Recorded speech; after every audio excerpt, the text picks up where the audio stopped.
Imaginez l'arôme du café fraîchement moulu qui envahit l'air. Le café n'est pas seulement une boisson, mais une expérience qui transcende le goût. C'est une symphonie des sens. Le son d'une machine à café en marche, le doux sifflement et le goutte à goutte rythmique, l'odeur flottant dans l'air, riche et enivrante, vous attirant vers la source, la vue d'une tasse chaude avec de la vapeur qui monte, vous invitant à prendre une gorgée, le toucher de la tasse chaude contre vos mains. Une sensation réconfortante qui vous donne l'impression d'être chez vous. Et puis il y a le goût. Un mélange parfait d'amer et de sucré, une danse de saveurs sur votre langue. C'est un moment de pur bonheur, une petite pause dans la journée où rien d'autre n'a d'importance. C'est un rituel, une tradition, une bouée de sauvetage. Pour beaucoup, le café n'est pas seulement une boisson, c'est un voyage des sens. Vous êtes-vous déjà demandé où votre tasse de café matinale a commencé son voyage? Eh bien, remontons le temps et embarquons pour un fascinant voyage historique. L'histoire du café, comme le dit la légende, commence dans les vertes montagnes d'Éthiopie avec un humble berger de chèvres nommé Kaldi, qui a remarqué que ces chèvres sautaient avec une énergie inhabituelle. Après avoir mâché les cerises d'un certain arbre, Kaldi a décidé de les essayer. Le reste, comme on dit, appartient à l'histoire. D'Éthiopie, ces grains magiques ont traversé la mer Rouge pour arriver au Yémen, où ils ont été cultivés pour la première fois. Les moines soufis du Yémen ont découvert qu'une boisson à base de ces grains les aidait à rester éveillés pendant leur longue nuit de prière. Ainsi, le café est devenu le compagnon divin des moines, leur secret de transcendance. Du Yémen, l'amour du café s'est répandu dans l'Empire ottoman, où il a trouvé une place d'honneur dans les cours royales. Mais les Ottomans ne se sont pas contentés de garder cette délicieuse boisson pour eux seuls. Des cafés ou cafés-khanes ont poussé dans tout l'Empire, devenant des centres d'activité sociale et intellectuelle. Ce sont les premiers cafés du monde et ils ont joué un rôle crucial dans la diffusion de la culture du café. Le grain de café a ensuite embarqué pour un voyage à travers les mers, atteignant l'Europe au XVIIe siècle. Il a fait sensation, certains le saluant comme une boisson bénie et d'autres le dénonçant comme l'invention amère de Satan. Malgré la controverse, les cafés sont rapidement devenus des éléments fixes de la vie sociale européenne. De l'autre côté de l'Atlantique, le café a trouvé un nouveau foyer dans les Amériques. Il a alimenté l'esprit industrieux du Nouveau Monde, devenant un symbole de révolution et d'indépendance. De la Boston Tea Party aux plantations de café du Brésil, le café a laissé une marque indélébile sur l'histoire des Amériques. Et ainsi, l'humble grain de café a voyagé dans le monde entier, réchauffant les mains et les cœurs. La prochaine fois que vous siroterez votre café matinal, n'oubliez pas que vous participez à une tradition qui traverse les continents et les siècles, une boisson qui a marqué le monde. Le café n'est pas seulement une question de goût et de tradition. Il y a une science derrière cette boisson bien aimée. Lorsque vous prenez une gorgée de café, une danse de molécules commence dans votre corps. La star du spectacle, la caféine, la substance psychoactive la plus consommée au monde, naturellement présente dans plus de 60 plantes, dont les riches grains du caféier, la caféine agit en bloquant les récepteurs de l'adénosine dans le cerveau. L'adénosine est un neurotransmetteur qui favorise le sommeil et la relaxation. Lorsque ces récepteurs sont bloqués, les niveaux d'autres neurotransmetteurs, comme la noradrénaline et la dopamine, augmentent, ce qui entraîne une activité cérébrale plus importante. Cette activité cérébrale accrue peut aiguiser votre concentration, améliorer votre humeur et même augmenter votre métabolisme. Oui, vous avez bien entendu. Votre tasse de café du matin pourrait vous aider à brûler des calories. En effet, la caféine stimule la thermogénèse, un processus qui génère de la chaleur et de l'énergie dans le corps, en brûlant des calories. Mais qu'en est-il des bienfaits du café pour la santé au-delà de la caféine?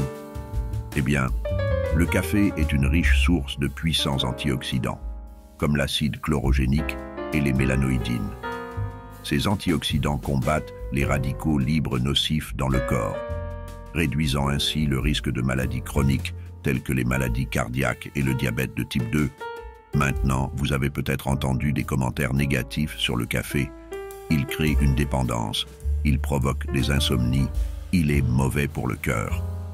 S'il est vrai qu'une consommation excessive de caféine peut entraîner des troubles du sommeil et des palpitations cardiaques, une consommation modérée d'environ 3 à 4 tasses par jour est généralement sans danger pour la plupart des gens. Et en ce qui concerne l'affirmation selon laquelle le café est déshydratant, c'est une mythe. Bien que le café puisse avoir un léger effet diurétique, il ne conduit pas à la déshydratation. En fait, une tasse de café peut contribuer à votre apport quotidien en liquide. Alors, la prochaine fois que vous prendrez votre café, rappelez-vous que ce n'est pas seulement du plaisir, c'est de la santé dans une tasse. Le café est aussi diversifié que le monde lui-même. Le café, vous le verrez, n'est pas qu'une boisson. C'est un prisme qui réfracte le riche tapis de culture, de méthodes et de saveurs que notre monde a à offrir. C'est une carte culinaire, traçant un parcours à travers les saveurs et les traditions uniques du globe. Commençons par l'Éthiopie, le berceau du café. Ici, la cérémonie du café est un rituel estimé, un événement social qui peut durer plusieurs heures. Les grains sont torréfiés, moulus et infusés dans une cafetière en argile spéciale appelée Jebena, emplissant l'air d'un arôme aussi riche que les histoires partagées autour de la cafetière. Ensuite, nous naviguons vers les côtes de la Turquie, où le café est si profondément enraciné dans la culture qu'il est synonyme de petit déjeuner. Les Turcs apprécient leur café fort et épais, souvent sucré et parfois épicé. C'est une boisson à savourer, pas à prendre à la hâte. Notre voyage nous mène ensuite en Italie, le pays de l'espresso. Ici, le café est une forme d'art, une science et un élément indispensable de la vie quotidienne. Du rapide shot d'espresso au comptoir du bar à la dégustation détendue d'un cappuccino au café, le café marque la journée italienne. Plus à l'est, au Vietnam, nous découvrons une touche unique dans l'expérience du café. Les Vietnamiens se délectent d'un mélange appelé café fin, préparé avec un filtre à goutte unique, ou d'un café glacé au lait condensé sucré. C'est un délice rafraîchissant et gourmand qui est devenu une marque de fabrique de la culture vietnamienne. Entre ces escales, il existe d'innombrables autres cultures du café à explorer, chacune avec ses propres grains distincts, ses méthodes de préparation et ses traditions. Du café de Ola, du Mexique au Kopi Luwak d'Indonésie, le monde du café est aussi varié et vibrant que les personnes qui le savourent. Alors, la prochaine fois que vous prendrez votre boisson quotidienne, rappelez-vous que vous ne goûtez pas seulement au café. Vous goûtez le monde, ses traditions, sa diversité, tout cela distillé dans votre tasse, du turc à l'italien, de l'éthiopien au vietnamien. Le café est un langage que le monde parle. Le café, c'est plus qu'une boisson, c'est un sentiment. C'est un câlin chaleureux par une journée froide, une dose d'énergie lorsque vous travaillez tard. Mais il ne s'agit pas seulement de ces moments fugaces. Le café, comme vous le voyez, est un catalyseur de créativité et de productivité. C'est un élixir qui a le pouvoir d'ouvrir les portes de notre esprit, de stimuler notre imagination et de nourrir nos rêves. Prenons un moment pour réfléchir aux nombreux artistes, écrivains et penseurs qui ont trouvé l'inspiration dans une tasse de café. Des gens comme Voltaire, qui disait qu'il fallait boire du café pour faire des vers.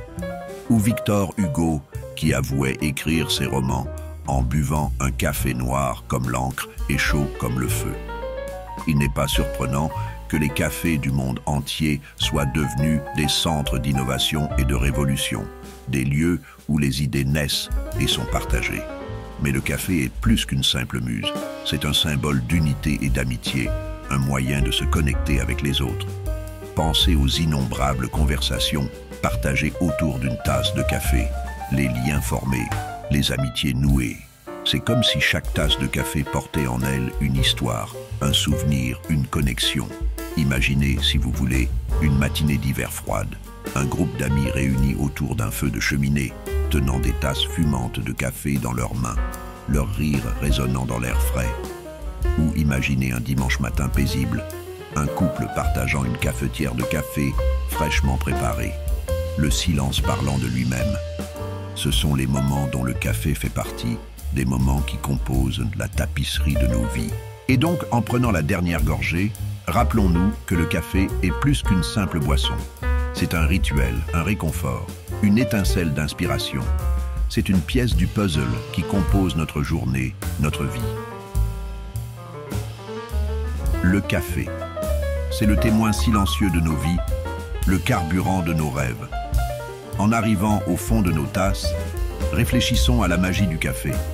Nous avons parcouru les annales du temps, traçant le chemin du grain à travers le monde, et nous avons été témoins du riche tapis de cultures qui ont adopté cette humble boisson. Nous avons exploré la science en appréciant les effets stimulants de la caféine et les bienfaits pour la santé qu'une tasse de café peut apporter. Nous avons vu la diversité du café sous ses multiples formes, chacune un témoignage de la créativité et des traditions des personnes qui le préparent. Nous avons ressenti la connexion émotionnelle, l'union et l'amitié, les moments spéciaux que le café peut inspirer. Le café, mes amis, est plus qu'une boisson. C'est un monde d'expérience, un catalyseur de créativité, un compagnon pour les moments de la vie, grands et petits. Alors, n'hésitez pas, préparez-en une autre tasse et savourez la magie qu'est le café.